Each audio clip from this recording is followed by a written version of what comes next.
নমস্কার বন্ধুরা, আমি সুস্মিতা চলে এলাম তোমাদের সামনে আবার একটা ভিডিও নিয়ে। আর এই দেখো, আজকে আমি কিন্তু সকালবেলা উঠেই কিন্তু গোপুসোনাকে চান করিয়ে নতুন জামা পরে এখানে ভোগ নিবেদন দিয়েছিলাম, পায়েস আর একটু মিষ্টি দিয়ে চলে গেছিলাম স্কুলে। সমস্ত ঠাকুরগুলোকেই চান করে দিয়েছিলাম, যেহেতু আজকে রাধা ষষ্ঠী, তাই ভগবান আজকে 12টার মধ্যে পুজো দিতে হবে। তার ছেলেকে স্কুলে যেতে হবে, তাই ওকে সমস্ত ঠাকুরকে খেতে টেতে ভগবানকে প্রসাদ দিয়ে নিবেদন করে তারপর আমি চলে গেছিলাম। তারপর বাড়ি চলে এসেছিলাম 11টার মধ্যে। এসে তাড়াতাড়ি করছিলাম, এসে ফল প্রসাদ ভগবানকে নিবেদন করে দিয়েছি 12টার আগে।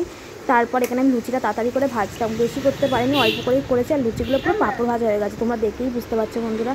আর এই দেখো, আমি কিন্তু এখানে যেহেতু আমার রাধার কোনো ছবি নেই, রাধানি, তাই ঠাকুরের রাধার নাম করেই আমি এখানে গোলাপ ফুল দিয়ে জুঁই ফুলের মালা দিয়ে ওখানে ঠাকুরের নাম করেই আমি সাজিয়েছি গোপুসোনার পাশে। আর এই দেখো, আমি সমস্ত ঠাকুরগুলো কিন্তু ভোগ নিবেদনও করেছি। আর এই লুচিটা দেখতে হচ্ছে পুরো পাঁপড় ভাজা হয়ে গেছে। তো তোমরা বলো কেমন হয়েছে, আমার গোপুসোনাকে কেমন লাগছে অবশ্যই কিন্তু কমেন্ট করে জানিও বন্ধুরা।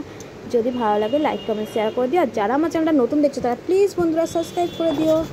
আর দেখো, আর এখানে আমার ছেলে কিন্তু আজকে স্নান একাই করে নিয়েছিল, যেহেতু আমি ঠাকুরের কাছে আমি এখানে পুজো দিতে খুব ব্যস্ত ছিলাম, যেহেতু তার জন্য এখানে 12টার আগে আমাকে যেহেতু পুজো দিতেই হবে তার জন্য। আর এখানে ঠাকুরের জন্য দেখো আমি মালপোয়া আর তালের বড়াটা কিনে এনেছিলাম, আর মিষ্টি বিভিন্ন রকমের।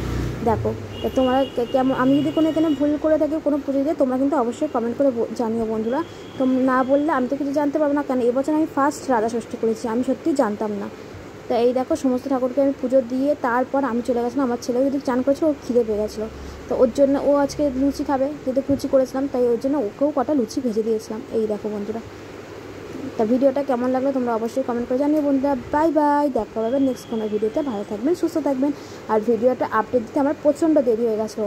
আর এই দেখো, তাই এখানে গোপুসোনাকেও কেমন লাগছে অবশ্যই কমেন্ট করে জানিও বন্ধুরা। আর এই দেখো, জুঁই ফুলের মালা দিয়ে গোপুসোনাকে সাজিয়ে জুঁই ফুল দিয়ে মালাতে কেমন লাগছে অবশ্যই কমেন্টে জানিও বন্ধুরা।